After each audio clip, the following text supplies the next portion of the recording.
프리미어리그 최강팀들의 프리시즌 상황은 아스날이 가장 밝았죠. 맨유와의 패배 이후에 강호 바르셀로나를 상대로 5골을 넣어버렸으니까요. 맨시티는 충격적이라면 충격인데 혼란이 투입되고도 아틀레티코 마드리드에게 1대2로 패배하고 말았습니다. 두들겨도 골이 안 들어가고 AT 마드리드가 집요하게 물고 늘어지면서 기어코 2년 전 챔스 패배를 복수했습니다. 맨유는 레알 마드리드, 도르트문트에게 2경기 연속 패배를 당하면서 분위기가 좋지 않습니다. 리버풀도 독일 2부 리그 팀과의 프리시즌 경기에서 4실점 9력으로 졸전을 펼치면서 체면을 구겼었습니다. 프리시즌은 엄연히 팀을 정비하는 데 목적을 두고 있죠. 오히려 상암에서 열린 빅클럽들의 정성을 다한 경기는 매우 고맙게 느껴질 정도입니다. 그럼 프리시즌 경기가 패배하려고 경기하느냐? 절대 그렇진 않죠. 리버풀은 독일 2부 리그 팀에게 4실점 패배 당한 후에 싱가포르로 넘어와서 레스터 시티와의 그러니까 잉글랜드 2부 리그 팀과의 경기를 했는데 갑자기 확 달라진 경기력으로 4대 0으로 레스터 시티를 초토화시켜버렸습니다. 미드필더 외에는 나름 주전급이었는데 우선 크로스의 퀄리티들이 다르다 보니까 확실한 무기가 있어 보였습니다. 강팀이 되려면 크로스 질이 좋아야 한다. 인정? 네. 토트넘은 지난 시즌 크로스로 인한 득점이 많았는데 크로스 질이 좋았기 때문이 아닙니다. 그냥 단순하고 지나치다 싶을 정도로 크로스를 많이 올렸던 거죠. 네. 엔즈 감독의 전술도 보면 질 좋은 크로스가 매우 중요하고 토트넘은 질 좋은 크로스를 올릴 선수들이 이제 좀 많습니다. 그래서 더 속는 셈 치고 기대해보는 거죠. 토트넘은 프리시즌에서 모두 승리하고 있지만 팬들은 여전히 부정적인 전망을 내놓습니다. 약팀한테 이겼으니까 그렇겠죠. B클럽들이 패배를 해도 B클럽이라고 하고 토트넘은 뭔 변화가 있고 승리해도 기대를 안 하더니 이제 시즌 시작하기도 전에 충격적인 예상이 나왔습니다.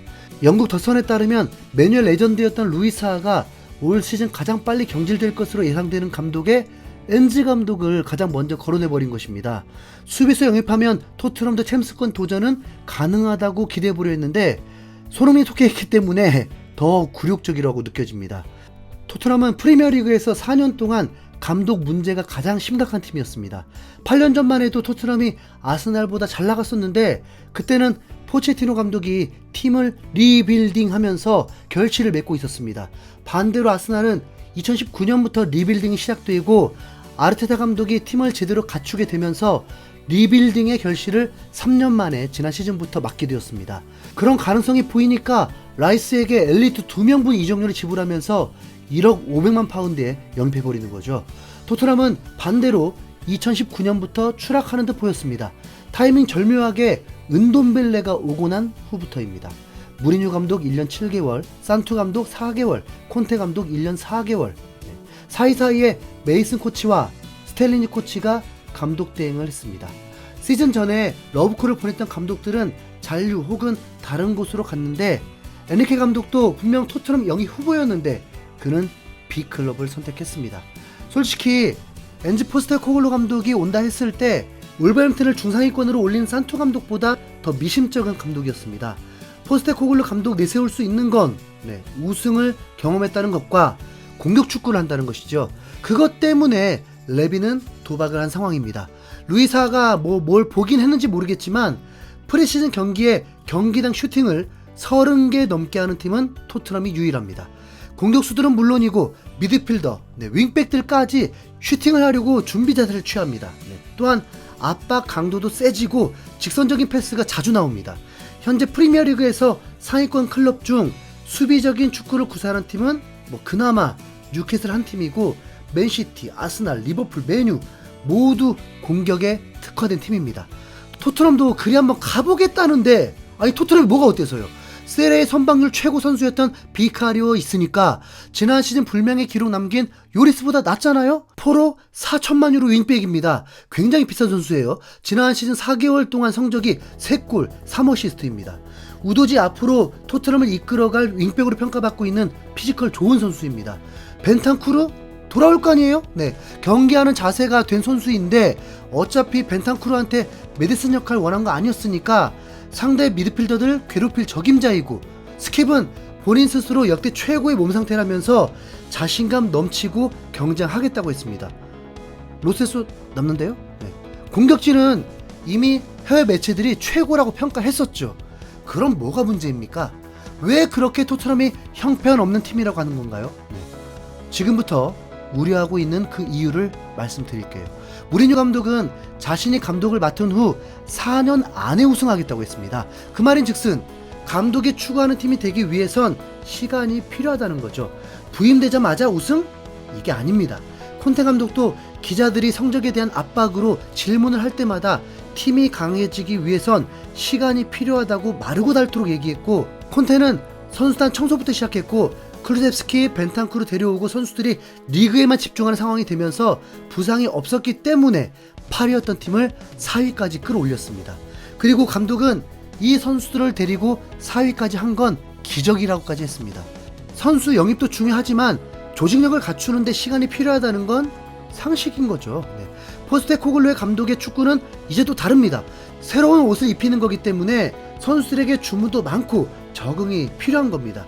그냥 선수들이 알고 보니 모두 공격 축구에 특화된 선수였다는 게 발견되면서 적응이 너무 빠르고 조직력이 갖춰지면 그게 시즌 중에 드러나면서 성적이 좋아지는 거고, 그게 아니라면 비싼 수업료를 내면서 시즌을 보내겠죠.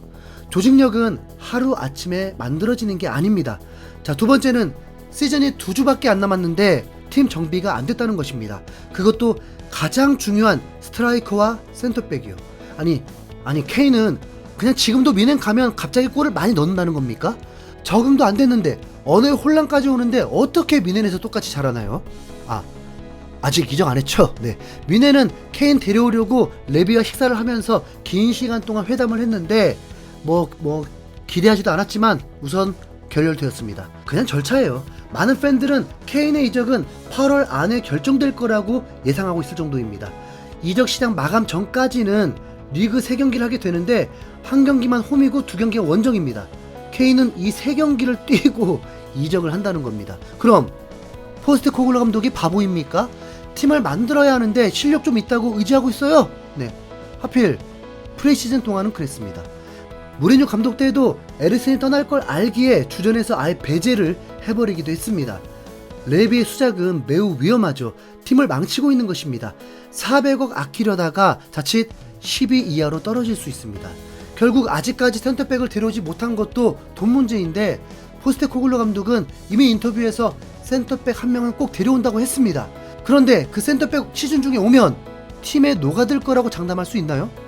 무조건 호흡을 맞출 수 있는 시간이 있다면 도움이 되는 거죠. 토트넘이 상위권 경쟁하기 어렵다고 보는 이유들입니다. 그럼 이 어려운 상황에서도 성적이 좋을 수가 있는가? 있기야 있죠. 벤탄쿠르, 클루셉스키 영입의 전과 후를 보면 됩니다.